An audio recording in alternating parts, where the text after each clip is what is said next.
नमस्कार साथियों, good morning. आपका द एन के स्टडी के यूट्यूब चैनल पर मैं नवीन को मैं एक बार फिर से स्वागत करता हूं।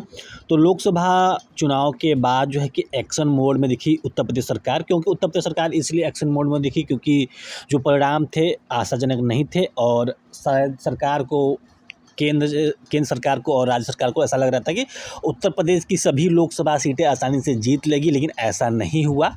परिणाम जो है कि विपरीत आया और इसके कारण जो है कि अब उत्तर प्रदेश की योगी सरकार यानी जो मुख्यमंत्री जी ने खाली पदों पर जल्द भर्तियां करने के जो निर्देश दिए हैं, कल ही बैठक थी और बैठक में सभी जितने भी आयोग थे अधिकारियों को, सचिवों को बुलाया गया था और साफ साफ निर्देश दिए गए हैं कि जितने भी पद खाली पड़े हैं उसका शीघ्र किया जाए, जो है कि अधियाचन शीघ्र ले लिया जाए और जहाँ पे ज़रूरी है एग्ज़ाम इंटरव्यू सब कराया जाए। तो क्या है, न्यूज़ को देख लेते हैं। उससे पहले चैनल पर नया है तो उसको एक लाइक और सब्सक्राइब जरूर करें। तो खाली पदों पर जल्द होगी भर्तियां। चुनाव के बाद सीएम की पहली समीक्षा बैठक, दिए निर्देश। क्या निर्देश दिए उसको भी देख लेते हैं। तो लोकसभा चुनाव के बाद कल मुख्यमंत्री योगी आदित्यनाथ के अधिकारियों के साथ हुई पहली बैठक में चुनाव के फीडबैक का असर साफ नजर आया। बैठक युवा, किसान और आम लोगों की समस्याओं के समाधान तथा बुनियादी ढांचे के विकास पर केंद्रित रही। मुख्यमंत्री ने खाली पदों पर जल्द भर्ती, उसके बाद गन्ने का बकाया भुगतान और आगे से 10 मई से पहले सभी परीक्षाएं कराने का निर्देश दिए हैं। यानी जो भी एग्ज़ाम होंगे 10 मई के पहले होंगे, यानी जो मतलब कि गर्मी को देखते हुए उन्होंने ऐसा निर्णय लिया है। साथ ही अनावश्यक बिजली कटौती न करने को भी कहा है। मुख्यमंत्री ने सभी अपर मुख्य सचिव और प्रमुख सचिव स्तर के अधिकारियों के साथ बैठक कर परियोजनाओं की स्थिति की समीक्षा की। चुनाव में रिक्त पदों की भर्ती का मुद्दा जोर शोर से उठा था। इससे देखते हुए मुख्यमंत्री ने अधिकारियों से कहा कि विभाग के शीर्ष अधिकारी होने के नाते विभाग से जुड़ी हर व्यवस्था को लेकर उनकी जवाबदेही और जिम्मेदारी है।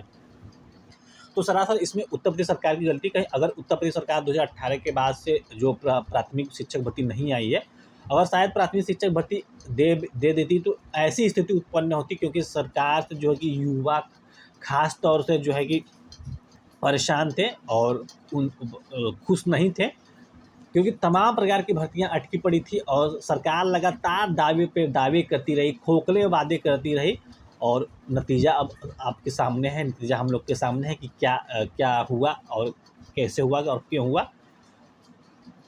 शिक्षक भर्ती 2018 से अटकी पड़ी है। उसके बाद जो पुलिस भर्ती भी आई तो उसके पेपर लीक हो गया।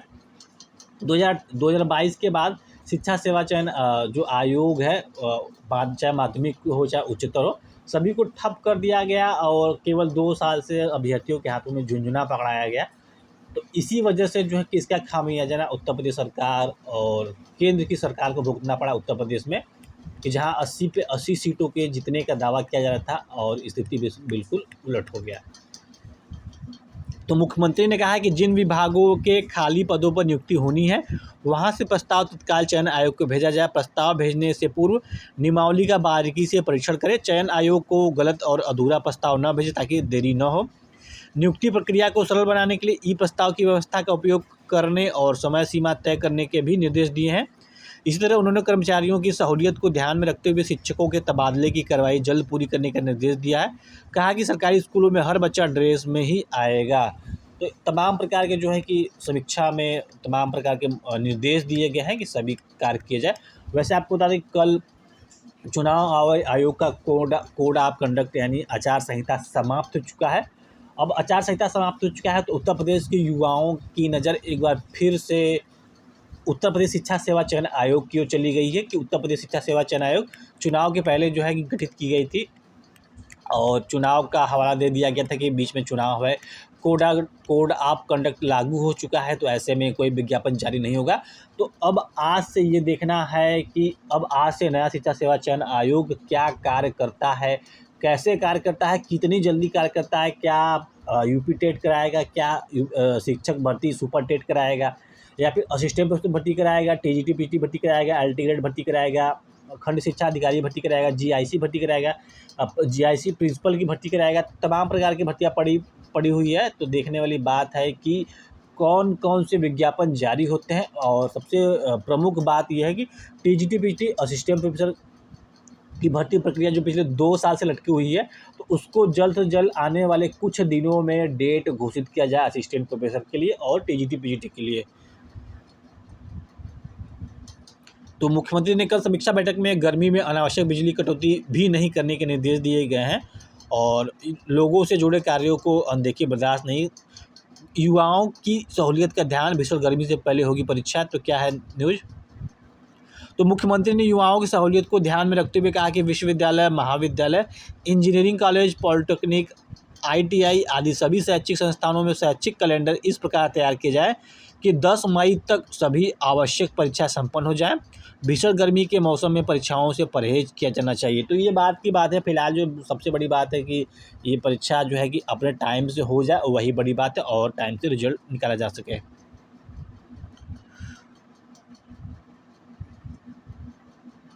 तो दूसरा जो न्यूज़ है, अब बड़े पैमाने पर भर्ती की तैयारी। तो बड़े पैमाने पर भर्ती की तैयारी की बात की जा रही है। कल समीक्षा की बैठक में, कल मुख्यमंत्री की बैठक थी।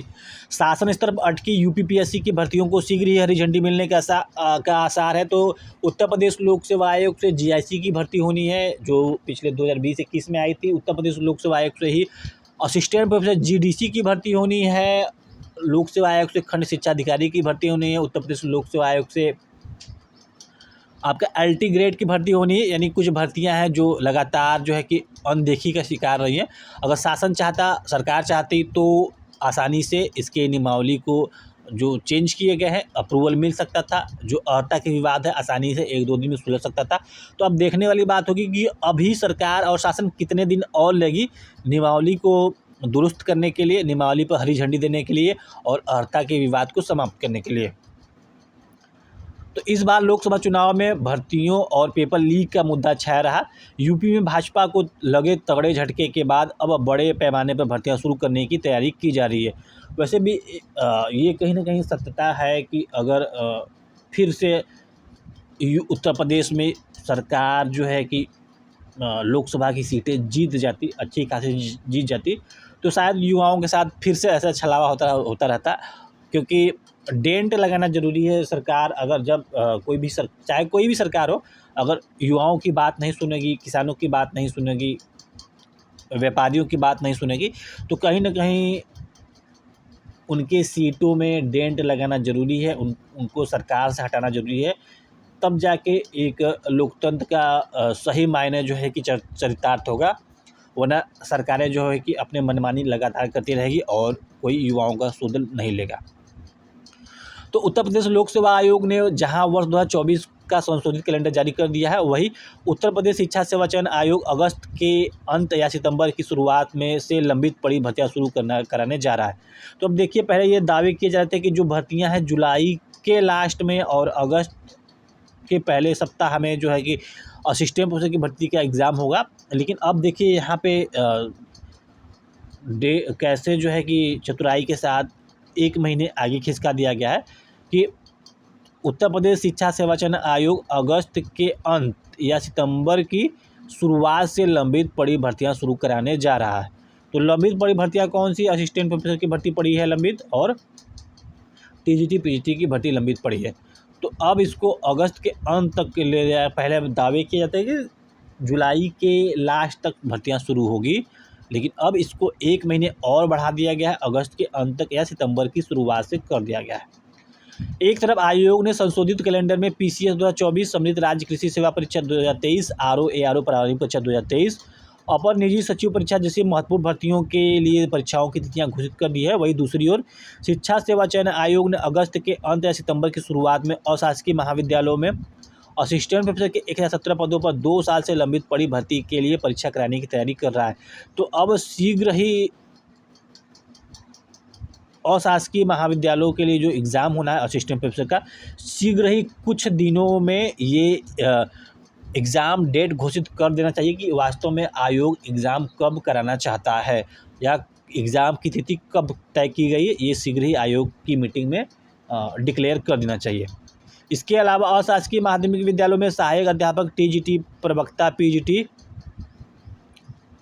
के 4163 पदों पर भी 2 साल से भर्ती लंबित पड़ी है, जिसके लिए आवेदनों की प्रक्रिया अगस्त 2022 में पूरी हो चुकी है। इस भर्ती के लिए 13 लाख से अधिक अभ्यर्थियों ने आवेदन कर रखे हैं।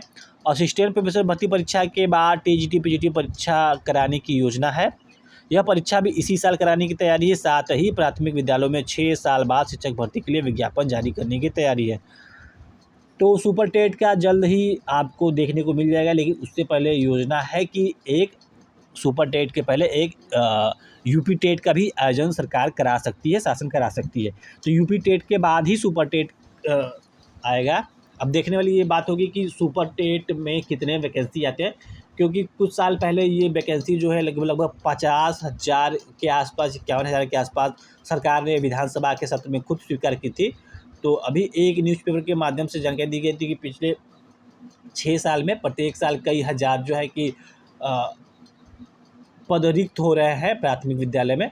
तो ऐसे में ये संख्या बढ़ के कहीं न कहीं 1 लाख के आसपास पहुंच चुकी है, जो कि अभी रिक्त है। तो देखने वाली बात होगी सरकार कितने पदों को लेकर यह वैकेंसी जारी करती है और कब तक एग्ज़ाम करा के फाइनल नियुक्ति प्रदान करती है।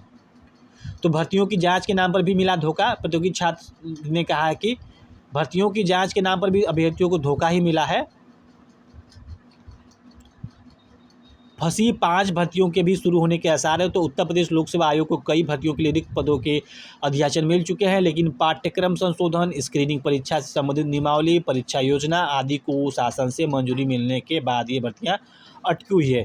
इनमें प्रमुख रूप से राजकीय विद्यालयों में सहायक अध्यापक यानी LT ग्रेड, राजकीय महाविद्यालयों में असिस्टेंट प्रोफेसर यानी GDC, खंड शिक्षा अधिकारी, सम्मिलित राज्य अभियंत्रण सेवा परीक्षा जैसी भर्तियां शामिल है। चुनाव परिणामों को देखते हुए शासन पर भर्तियां शीघ्र शुरू कराने का दबाव बढ़ गया। ऐसे में भर्तियों के लिए शासन स्तर से शीघ्र हरी झंडी मिलने की उम्मीद है। तो अगर ये सरकार चाहती तो कब का राजकीय विद्यालयों में जो LT ग्रेड का भर्ती है उसमें मात्र समकक्ष अट्टा का विवाद फंसा हुआ है, तो उसको आसानी से जो है कि अप्रूवल मिल सकता था, आसानी से उसको सॉल्व किया जा सकता था।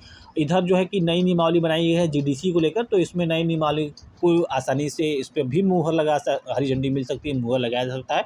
लेकिन जब बात आसानी की होती है तो सरकार शायद ठहर जाती है, और इसी ठहराव का नतीजा ये रहा कि सरकार जो है कि अब उत्तर प्रदेश में सबसे बड़ी पार्टी के रूप में नज़र नहीं आ रही है। लोकसभा के चुनाव में समाजवादी पार्टी सबसे बड़ी पार्टी के रूप में नज़र आ रही है, और इसका परिणाम आप अयोध्या में भी देख सकते हैं।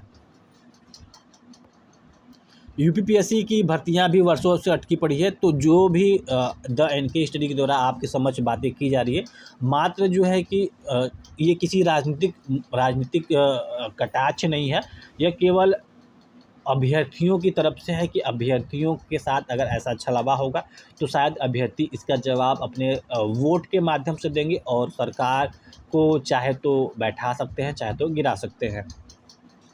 UPPSC की भर्तियां भी वर्षों से अटकी हुई है। तो उत्तर प्रदेश अधीनस्थ सेवा चयन आयोग की भी बड़े पैमाने पर भर्तियां अटकी हुई हैं। हालत यह है कि कुछ भर्तियों के लिए अभ्यर्थी कई वर्षों से इंतजार कर रहे हैं। लोअर PCS भर्ती के लिए अभ्यर्थी 6 साल से, तकनीकी सहायक एवं राजस्व निरीक्षक भर्ती के लिए 9 साल से, परिवहन निरीक्षक भर्ती के लिए 7 साल, वन रक्षक भर्ती के लिए 6 साल से इंतजार करें। तो तमाम प्रकार की भर्तियाँ लंबित पड़ी है, और ऊपर से UPSSC का कोई औचित्य समझ में नहीं आता। UPSSC को अब जो UPSSC के द्वारा जो पेट का एग्ज़ाम लिया जाता है उसको अब पेट का एग्ज़ाम हटा देना चाहिए, और जैसे एग्ज़ाम पूर्व में होता था वैसे एग्ज़ाम कराना चाहिए, क्योंकि कोई मतलब समझ में नहीं आ रहा है। जब ऐसे एग्ज़ाम कराना है, अलग अलग कराना है एग्ज़ाम, तो फिर पेट का क्या मतलब? पेट का मतलब ये होता है कि आप सारे विज्ञापनों को मिला के फॉर्म निकालते, और अभ्यर्थी जो है कि अपनी सहूलियत के हिसाब से वरीयता उसमें देते, और जो भी 15-20 हज़ार 50 हज़ार पदों के लिए आप जो है कि विज्ञापन जारी करते, इसके बाद अभ्यर्थी अपने सहूलियत के वरीयता देते, फिर